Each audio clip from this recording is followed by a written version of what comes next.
Okay, so last night I had the privilege of meeting Umi. Umi's gonna be our next speaker.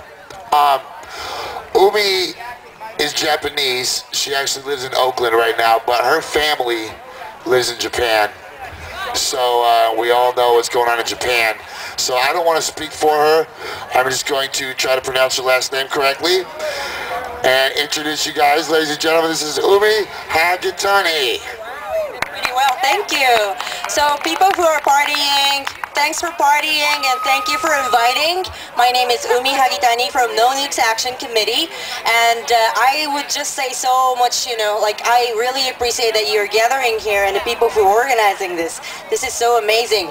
I knew about the occupiers, affinity groups from, like, for example, Occupy Berkeley are connecting with the Occupy Tokyo, who are sitting in front of the Fukushima mothers are sitting in front of the Ministry of Education, Ministry of Industry and Economy in Tokyo and protesting. They have been protesting since, October, September. So it was named after they started sitting in. It was Occupy Tokyo. And now, but I don't hear so much about the US occupiers connecting with Fukushima or connecting with the anti-nuke stuff. Occupy San Diego and San Onofre, people who are against the San Onofre reactors restarting, they're connected. But you're one of the few groups, and the first people who are connected. So I thank for that. Thank you so much. One really quick thing, I am Japanese, but I want to call myself Japanese in diaspora. As much as the word American is a political language. When we talk about American, who is it? White middle class person with a, I don't know, whatever. Property, yes, some people can apply for that. And Japan is a country, nation state in East Asia. It has enough history of colonizing, invasion, and we have that presence. So I would like to do a little bit of, like updating. And, when I say Japanese, I usually use the word people of Japan instead of Japanese because they're immigrants. And thanks for Veterans for Peace for being here. Like, there are so many veterans there, for example.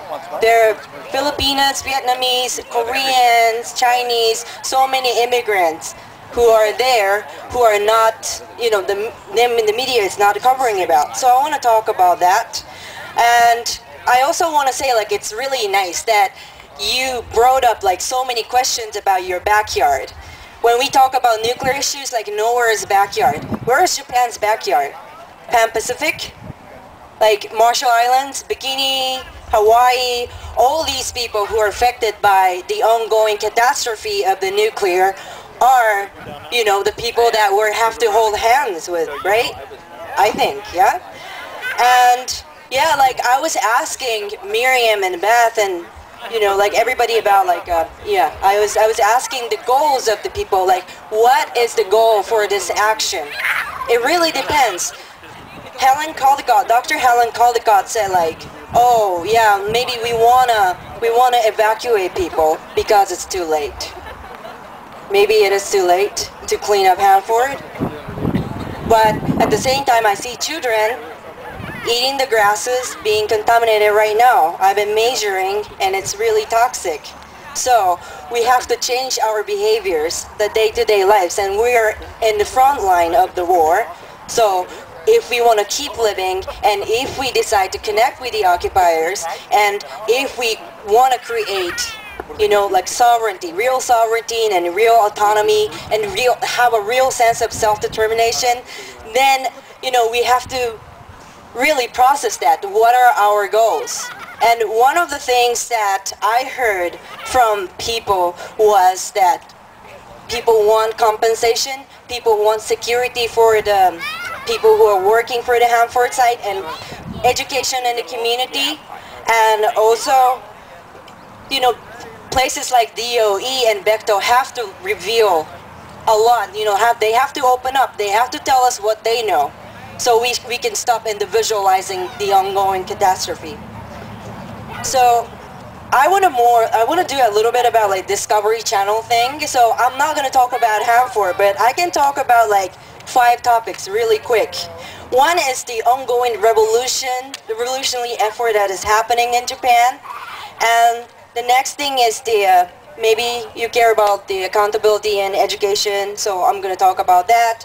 And 3 is the backlash by the government and military and industry.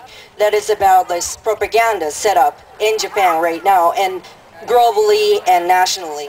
And 4th, I want to talk about California. What is going on in California? And probably I can propose something. And yeah, like maybe, as other speakers have already said, like we can find intersections of the problem.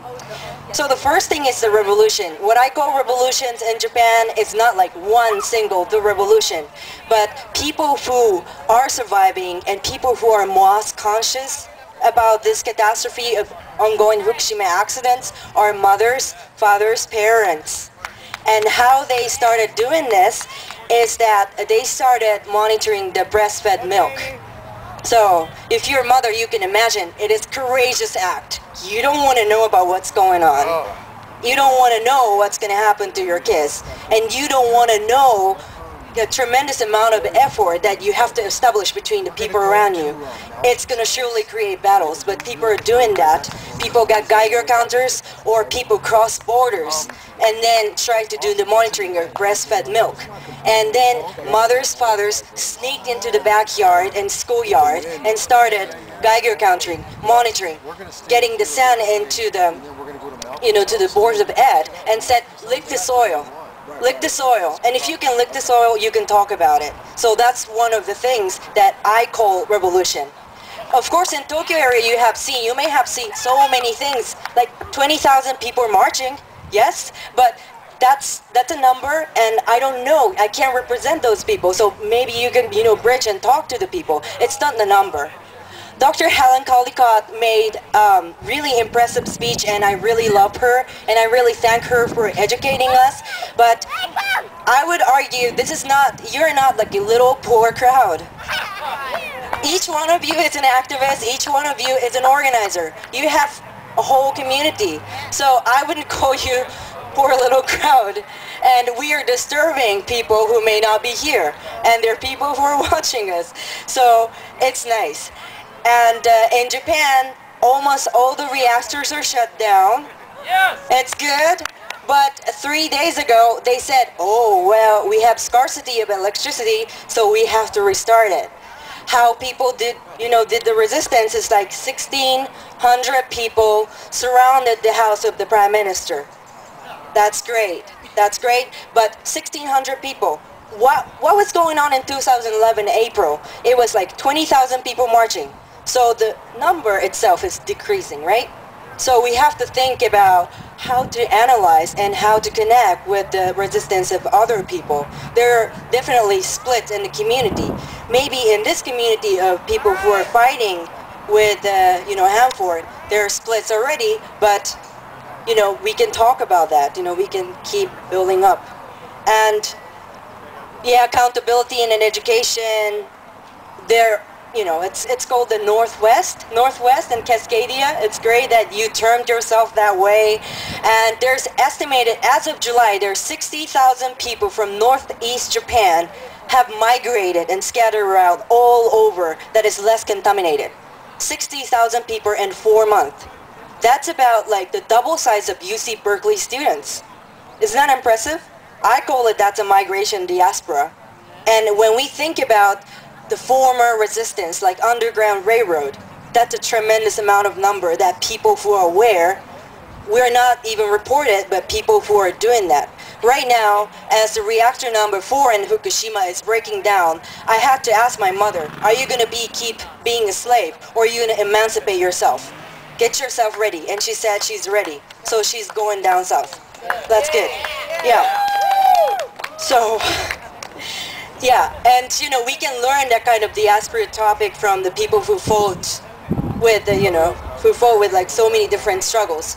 Prison industrial complex, as it was mentioned, or the diaspora community who fought against the dictatorship in Philippines, or we can talk about all the resisting communities. And I want to also talk about and get you ready for how bottomlessly a nation-state government can go wrong. Some thrilling stories. Japan says, eat and support Fukushima veggies. eat the veggies contaminated, and holding marathons. Children run through Fukushima without masks and anything. And there are pageants. University students, beautiful people, they are eating Fukushima veggies. And the municipal governments all over Japan are saying, oh, we gotta help these disaster-stricken area. So, yeah, we gotta get the pebbles, radiated pebbles, and then burn it so we can help support a disaster-stricken area. What's behind are corporations like Bechtel? There are families and friends with municipal government, so they need the money. There's a tremendous money out of this decontamination business, as you're already familiar with the Hanford site. And they're also fake labeling vegetables and selling to Philippines, or we're specifically looking for nation states or countries in hunger, and then selling these contaminated veggies in North Africa, for example. And we're trying to export these pebbles to Mongolia. And I heard about Colorado and Utah are also proposed. We shouldn't do that. And also, we're getting working visas for the people, immigrants from like Vietnam and Thailand. And they are supported by both governments to learn peaceful nuclear energy. Do we believe in that? No, we don't believe in that. So this is the imperialism. So this is not even about the March 11th, or this is not even about the nuclear. This is about victimizing people, silencing people, and this is a part of the huge imperialism and the huge invasion. So what is happening in California is that since August, we formed different groups and the people realized the impact of Fukushima and the impact of other accidents. Like in here, or like in, 3 Mile, like in all the other places. We have so much different issues. Nuclear weapons, mining, missiles launching, and, so many others. And UC Berkeley, for example, academia has its own problem. Bechtel is still trying to build up the narratives for our security and our recovery from disasters all over in Louisiana and in Japan. That's a bullshit, as you know. So we say, okay, let's get together, whatever you do. So we form this thing called Nuke Free California, and 2 delegates from Miyagi, that's next to Fukushima, visited. Ordinary mothers and fathers who are reluctant to call themselves activists, but they have done secret, activism, like, stealing sand, going to the Board of Ed, mobilizing people with texting and twittering. So they came over and they said 2 things. One is that your industry, your nation state will tell you lies, right? And the second thing is that you have to protect yourself by monitoring. You have to monitor Geiger counter. You can never trust, you can trust watchdog people. They have knowledge and skills, but we have to be able to use that. So people from, San Onofre area, 50 miles radius of San Onofre started this monitoring system. So people right now, at the point of March 11th, when people saw this, people had no idea. How many of you have this Geiger counter? Yes, how many? Show your hands. Okay, I don't see, or maybe I'm blind, but yeah, you can connect with the people. So people started, being accountable for themselves. People started accumulating data, compare, because these things are not even perfect. So people started measuring food, water, soil, or whole body counters, depending on what you want to check. For the Hanford, since it has a long history, maybe you want different kind of Geiger counters, but it's great that people started monitoring. And what it did was it really rose people's awareness in Orange County, so NRC Yatsko came down and started talking about, is it really safe to restart San Onofre? And people also build up commercials. They broadcasted commercials. People who were on couches saw it, called, South California Edison. That's one of the things that we can do. Maybe this is not even a good place to occupy, I worry about you, seriously. So when you go home, please wash your hands and probably goggle, wash your mouth. You didn't say anything dirty, but you gotta wash your mouth and wash your throat. Yeah, so I think, this is enough about, what is going on. And also, they're writers. I want to say one more thing. in California, there are writers who have enough knowledge and who have been starting, writing about their resistance after fallout of Fukushima, namely Libby Halevi, who survived 3 Mile Island, or she has a podcast called Nuclear Hot Seat. You should Google it. You can listen to it on iTunes.